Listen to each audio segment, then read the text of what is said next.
What lives inside of us that made the dragon choose you? The dragon is making the choice of being with you. But why did they make the choice? What is inside of you, and what is actually the reason why the dragon is just choosing you to be by your side? Because you have a dragon by your side. Have you never wondered why? That is what I actually was bothered with. In the beginning of my path, I said, why would the dragon be with me? Why would the dragon be with you? The dragon has no reason to be with you. But I found out that the dragon has a very good reason to be with you. Because of what is lying beneath our skin.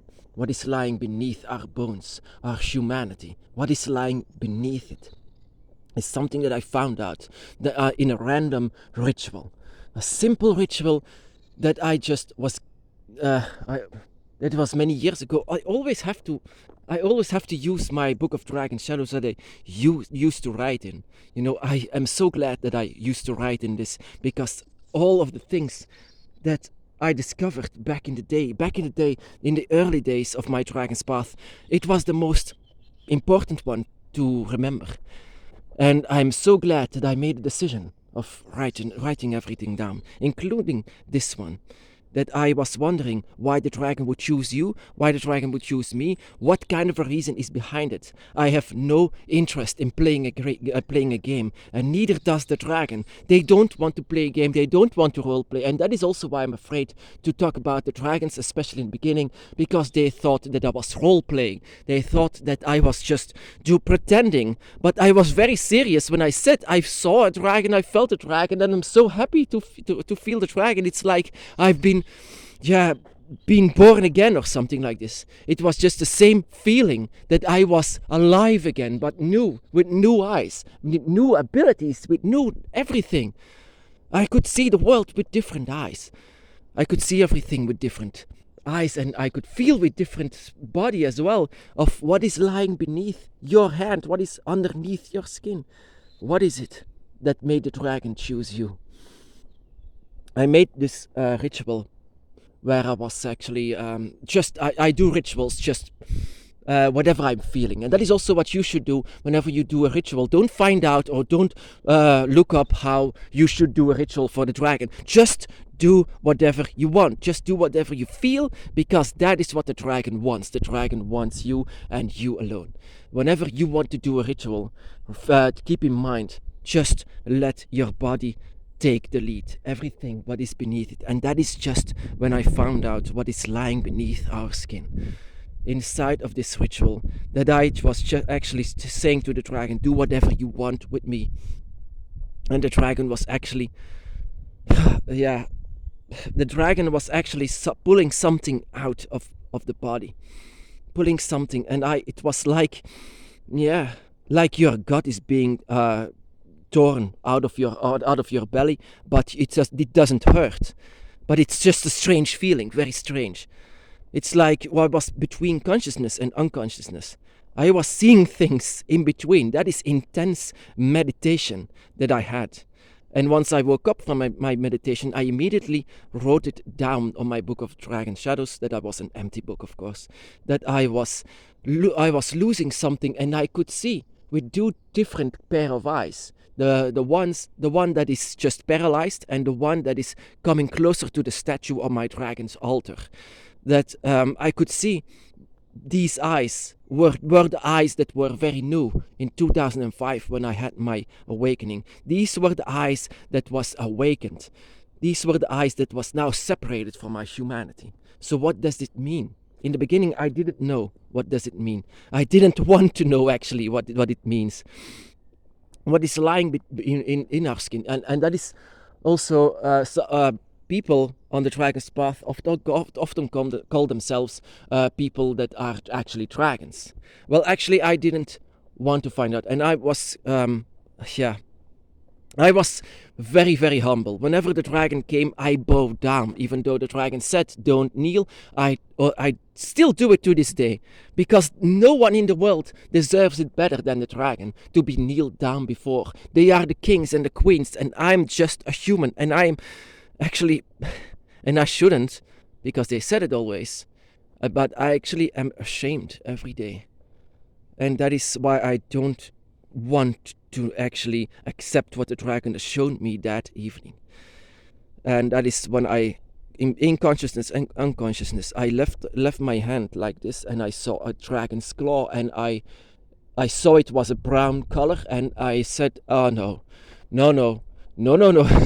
I just didn't want to accept that. I'm just a follower. I'm just a follower.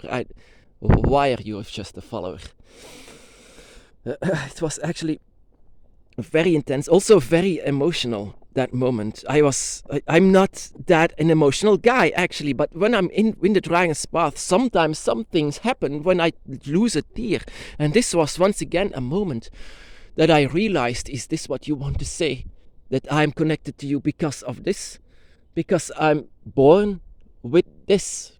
So everyone on the dragon's path, everyone who could feel the emotions for dragons, do they all have this?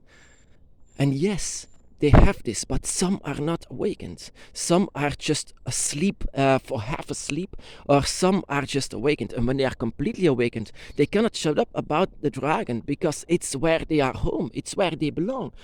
And that is what I didn't want to accept in the beginning. That I just, I'm just a human. To this day, I still call myself a dragon witch, one who has a connection with dragons, one who understands what the dragon is saying. One that, of course, but because I'm always looking in the mirror and I see a human, and I even can sense a human soul inside. So what does it mean? What the dragon actually wants to say? Because you were born with this gift, but this gift is actually asleep. And when you actually are born, the dragon infiltrates into this world inside a body that is not the dragon. Inside the body, because the dragon here in the physical realm, in this physical realm, is actually not allowed. But in spirit, they can always come. And in a spirit that is even reborn as a new being. Is this some kind of a reincarnation? Well, actually, that is actually too simple to call it reincarnation. It's much more complicated than that. So I didn't agree with people that are saying, I'm the dragon. I said, if you are the dragon, then I have to kneel down before you. Or you don't have to kneel. But I just wanted, I was against this. Don't say this. And the other reason why I didn't say this is because I know how it sounds for other people. I know how it sounds. You tear more apart of the dragon's path. The seriously. My God, it's just not serious enough for other people whenever you are saying I'm the dragon. That is like someone is coming to you and says, yeah, I'm the reincarnation version of Jesus. What will you say? That he's nuts, of course. That he doesn't need to dream that much. Then of course that is the same reason why I don't say things like this for people beside the dragon's path. On people on the dragon's path can know, of course. But whenever I lifted up my hand and did it like this, and it was so sharp, and it was so actually much more bony and longer and brown scales, and this is just a human hand. This is just a human hand. But when I did this ritual, and I opened my hand, I was immediately saying no. But now I start to accept this, but I still call myself a dragon witch. A dragon witch, one who follows the dragon and has a connection with dragons and tries to understand the dragon. But why do we understand the dragon so well? Why will we go to the dragon realm whenever our time here is up? Why are we trying to search down for the dragon's dimension? We are humans. Why are you trying to search for that? Because your spirit is different. Your spirit is connected to the dragons, and that is why you are trying to search down for them. That is why you have the feelings for dragons. It's not something actually that is new. It's asleep whenever you were born, but later on it gets more awakened. It's very emotional. It's very confusing as well. Whenever I was awakened, it was confusing. Even to this day, everything on the dragon's path. And I said to my Book of Dragon Shadows, everything is confusing. I don't know where I am. I don't know who I am anymore. I don't know where to go from here. I just don't know. And this is what I wrote down. I just don't know anymore who I am. And that is all because of this connection that I have with my dragon, with this one dragon that is actually, that I was bowing down for, but I don't know where to go from here. And that is exactly what you need. You don't know where to go from here. So know for yourself where you have to go. Use your instincts where you have to go, because your dragon is guiding you. Your dragon is here because of this reason. Whenever you lift up your hand, there is much more to it, inside of it. Try to do this ritual, my brothers and sisters. Try to use this ritual. Just focus yourself on your hand and just see with different kind of eyes.